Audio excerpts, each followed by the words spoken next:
Et en ce début août, on vous retrouve, Jeanne Bordeaux, bonjour. Bonjour. Parlons langage, c'est cette chronique où vous nous permettez de reprendre conscience de notre langue. Et là, on va parler de mots. Tiens, allez, pour ce premier week-end d'août, est-ce que nous ferions pas un joli plongeon dans les mots ?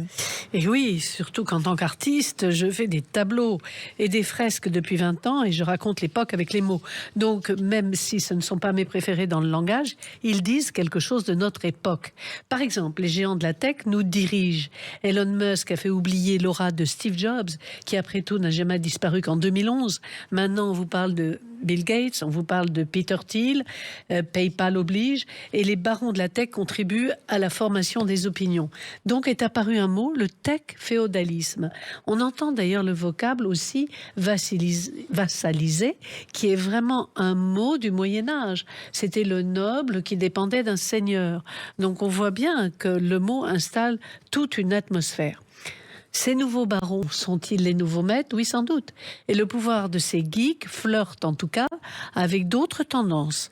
Le masculinisme, par exemple, qui réunit des misogynes autocentrés et fortement antiféministes. Eh bien, Laurence, figurez-vous que Peter Thiel milite contre le pouvoir des femmes.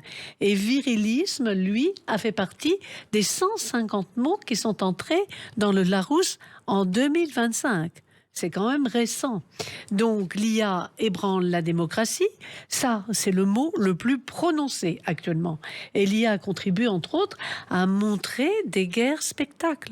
Regardons comme Monsieur Trump ne s'en prive pas. C'est comme s'il faisait peu de différence entre le jeu et la guerre, d'ailleurs.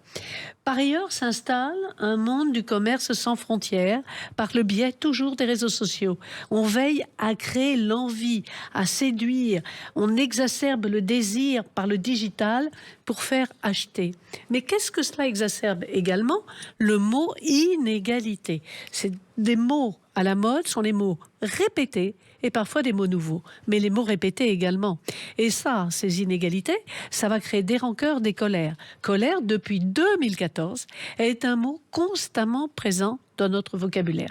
Les politiques devraient un peu y songer. D'ailleurs, il y a peu de temps, quelques mois, Alexandre Jardin, qui est écrivain et un metteur en scène que tout le monde connaît, a créé, lui, en 2025, une association nommée Les Gueux.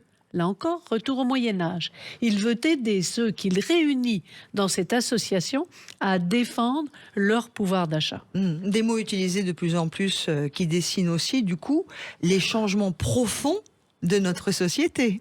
Oui, plus que jamais, on vient de le dire, les mots qui marquent ne sont pas que des mots nouveaux. Par exemple, le mot dénatalité. Certains de nos auteurs nous ont signalé qu'arrive le jour où les nounous garderont les animaux domestiques plutôt que des enfants. Oh là là. Même si j'aimais beaucoup Prosper, mon cavalier King Charles, il y a une limite malgré tout. Sur 195 pays, en 2025, 185 ont connu la dénatalité.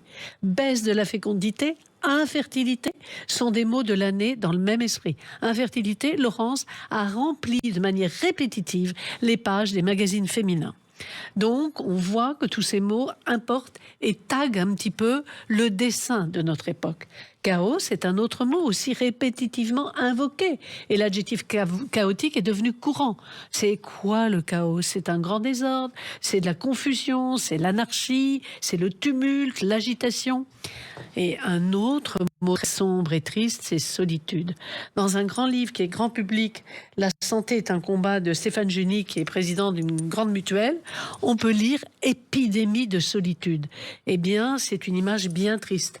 Et je le redis parce que cette épidémie de solitude, on le constate au moment de cette et de nos canicules plurielles. Jeanne, puisque vous venez de parler de livres, certains égrènent toutefois de l'espoir et laissent d'ailleurs entrevoir que l'intelligence artificielle et l'humanisme seront peut-être aussi capables de cohabiter.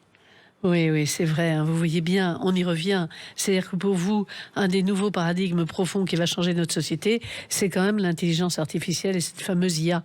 Et encore une fois, on est sur la corde raide, c'est-à-dire qu'on a le pour et le contre et on peut avoir le bien comme le mal. Hein, c'est vraiment toujours ça que l'homme provoque. Et l'IA, par exemple, dans la partie féconde de ses livres sympathiques, eh bien, ça permet de personnaliser les dossiers de chaque patient, ça permet d'opérer mieux, ça crée des fonctions robotisés qui pourront créer réellement de l'aide aux malades et donc pour le médecin peut-être plus de temps qualitatif d'accompagnement. On peut aussi penser, Laurence, à un auteur qui fait beaucoup parler de lui, qui est Laurent Alexandre, et qui, lui, grâce à l'IA, nous promet de vivre 1000 ans. Ah, ben vous voyez, il y a des bonnes nouvelles, des nouvelles qui peuvent être rassurantes, Jeanne. Mais si on se réfère au contexte mondial, il y a un autre mot qui est revenu en force, c'est le mot guerre. Mais oui, parce que vous êtes juste, c'est bien vu. C'est-à-dire qu'on est dans les chauds et froids constants. Donc on était content de vivre longtemps, mais tout à coup, on nous dit on va peut-être mourir avec ces guerres. Oui, c'est vrai, guerre en Ukraine, guerre d'Iran, le mot répété, cessez-le-feu, un cessez-le-feu qui ne cesse jamais. Donc on a l'impression d'être dans une boucle un peu folle. D'ailleurs, un des mots de l'époque, c'est le mot dinguerie. Dans un tel maelstrom, il est étonnant de constater qu'au fond, au bout du compte, qu'on pourrait écrire CONTE, là, le vécu douloureux des citoyens, il est bien là. Parce que les mots qui rôdent et qui buzzent, c'est charge mentale, santé mentale, épuisement, et on retrouve même fatigue démocratique. Ne l'a-t-on pas dit tout à l'heure, Laurence, c'est chaotique. Donc, si vous retournez à vos verbes bien-aimés, puisqu'on est dans une promenade dans les mots dans ce début août, eh bien, oser, c'est le verbe fétiche du monde économique. Et espérer, c'est le verbe culte, avec panthéonisé, du président de la République. Donc, espérons peut-être qu'on va rester, nous, sur ce mot-là.